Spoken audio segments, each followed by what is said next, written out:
मित्रों, आज 23 सितंबर है और ये कोई आम दिन नहीं है।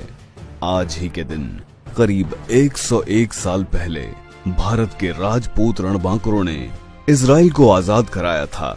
दोस्तों, आज हम आपको एक ऐसे युद्ध के बारे में बताएंगे जिससे हर भारतवासी का सीना गर्व से चौड़ा हो जाएगा।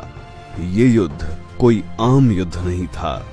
राजपूतों ने इस युद्ध में जो रणकौशल दिखाया, जो शौर्य दिखाया, जो साहस दिखाया, उसकी चर्चा विश्व भर में आज तक होती है। वो अलग बात है कि भारत में ये इतिहास गायब है, पर इस युद्ध के चर्चे आपको इजरायली और ब्रिटिश इतिहासकारों की किताबों में मिलेंगे। उन इतिहासकारों और रक्षा विशेषज्ञों ने यहाँ तक कहा है कि ऐसा युद्ध न तो आज तक हुआ और न ही कभी होगा। इस युद्ध की सबसे बड़ी बात ये थी कि ये भारत में न होकर 7 समुद्र पार हुआ था, लेकिन उस युद्ध में महागाथा भारतीय रणबांकुरों ने लिखी थी।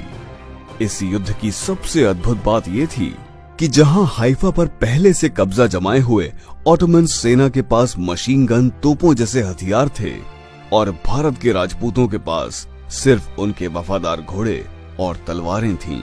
मतलब तलवारों और घोड़ों का मुकाबला सीधा मशीन गन और तोपों से था, वो भी एक अनजान जगह पर।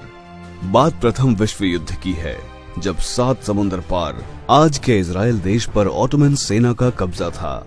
ऑटोमन सेना में जर्मनी, हंगरी, ऑस्ट्रिया जैसे देश शामिल थे और इस सेना ने पिछले 400 साल से इजराइल के मुख्य शहर हाइफा, जो कि समुद्र के किनारे बसा है, उस पर अधिकार किया हुआ था। अंग्रेजी सेना ने इसे छुड़ाने के बहुत प्रयास किए, पर हर बार शिकस्त ही मिली। इसके बाद अंग्रेज अधिकारियों ने भारत की घुड़सवार सेना से मदद ली। उन्होंने जोधपुर महाराज सर प्रताप सिंह से इस युद्ध के लिए देश की सबसे ताकतवर घुड़सवार सेना जोधपुर लांसर्स को भेजने की बात कही। आगे युद्ध में जो हुआ उसको आप इन कम और सरल शब्दों में समझिए। सबसे बड़ी बात ये थी कि ये जंग प्रथम विश्व युद्ध में राजपूत रणबांकुरों व ऑटोमन सेना के बीच लड़ी गई थी। इसी युद्ध के चलते इजराइल आज भी भारत का आभारी है। उन राजपूत रणबांकुरों के कारण भारत और इजराइल के रिश्ते आज इतने मजबूत हैं। ये विश्व की पहली और आखिरी जंग थी जिसमें तलवार और भालों से सज्जित घुड़सवार सेना का मुकाबला ऑटोमन सेना की मशीन गन और तोपों से हुआ। एक वाकया जिसका जिक्र आज भी होता है, जब अंग्रेज सैन्य अधिकारी ने मेजर दलपत सिंह से कहा कि आप तलवारों के दम पर ऑटोमन सेना का मुकाबला नहीं कर सकते हैं, इसलिए आपको ये युद्ध नहीं लड़ना चाहिए। तो दलपत सिंह ने जवाब दिया, हम राजपूत हैं, एक बार युद्ध के मैदान में उतर गए तो वापस नहीं मुड़ते। अब जो होगा वो युद्ध करके ही होगा। भारतीय सेना का नेतृत्व मेजर ठाकुर दलपत सिंह शेखावत कर रहे थे। दुनिया में राजपूतों से बेहतर और बहादुर कैवलरी चार्ज कोई नहीं कर सकता, और राजपूतों में भी मारवाड़ के राजपूतों से बेहतर कैवलरी चार्जर नहीं हुए।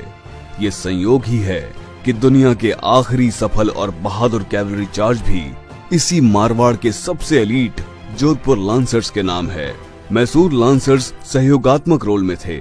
सिर्फ 1 घंटे में इन राजपूत शेरों ने 400 साल से गुलाम हाइफा शहर को दुश्मनों से आजाद करा लिया। इस युद्ध में 900 भारतीय सैनिक व 60 घोड़े वीर गति को प्राप्त हुए। इन्हीं की याद में दिल्ली में हाइफा चौक का निर्माण किया गया। भारतीय सेना ने करीब 1350 ऑटोमन सैनिक व 36 अधिकारी बंधक बनाए थे। आज भी इस युद्ध की याद में इजराइल में हाइफा डे मनाते हैं, जिसमें भारत से भी शहीदों के परिवारीजन या जोधपुर राज्य के वर्तमान महाराज गज सिंह जी श्रद्धांजलि देने जाते हैं। ब्रिटिश इतिहासकारों का कहना है कि ऐसी शौर्यपूर्ण जंग न तो पहले कभी लड़ी गई और न ही कभी लड़ी जाएगी। राजपूतों के पराक्रम ने बहादुरी का एक नया आयाम लिखा था। आज भी हम इतिहास के सबसे बड़े सूरमाओं को इस हाइफा दिवस पर शत शत नमन करते हैं। जय हिंद, जय क्षात्र धर्म, वीर भोग्य वसुंधरा।